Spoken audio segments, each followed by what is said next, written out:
સુરત શહેરના શિવાલયો હર હર મહાદેવના નાદથી ગુંજી ઉઠ્યા। મહાશિવરાત્રિના પર્વ પર વહેલી સવારથી જ ભક્તોની ભારે ભીડ જોવા મળી। સુરતમાં મહાશિવરાત્રિના પાવન પર્વની આસ્થાભેર ઉજવણી કરવામાં આવી રહી છે।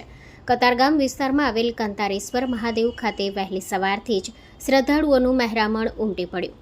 હર હર મહાદેવના જયઘોષ સાથે મંદિરની પવિત્ર ભૂમિ શિવમય બની। કાંતારેશ્વર મહાદેવના મંદિરમાં શિવરાત્રિના દિવસે ભક્તો વહેલી સવારથી જ દર્શન માટે લાઈન લગાવી મહાદેવની પૂજા અર્ચના કરવા માટે મોટી સંખ્યામાં ભક્તો ઉમટી પડ્યા હતા।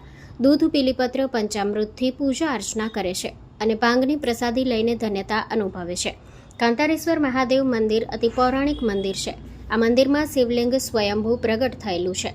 કાંતારેશ્વર મહાદેવ મંદિરનો અતિ પૌરાણિક ઇતિહાસ છે। મહાશિવરાત્રિના દિવસે રાત્રે 12 વાગ્યે આ મંદિરમાં ઘીના કમળ ચડાવવામાં આવે છે। આ ઘીનો પ્રસાદ અને ભક્તો ખાસ કરીને મહિલાઓને વિતરણ કરવામાં આવે છે। આ ઘીનો પ્રસાદ ભક્તો અને ખાસ કરીને મહિલાઓને વિતરણ કરવામાં આવે છે। મંદિર પ્રશાસન દ્વારા દર વર્ષે પાલખી યાત્રાનું આયોજન કરવામાં આવે છે। આ પાલખી યાત્રામાં મહાદેવની પ્રતિમા ઢોલ નગારા સાથે યોજવામાં આવે છે। આ પાર્ટી યાત્રા સમગ્ર કતારગામ વિસ્તારમાં ફેરવવામાં આવે છે। Story report by Bhavesh Trivedi, Surat. માં motor driving, safe and sure driving. Driving એ શોખ સાથે આપની મોટી જવાબદારી પણ છે।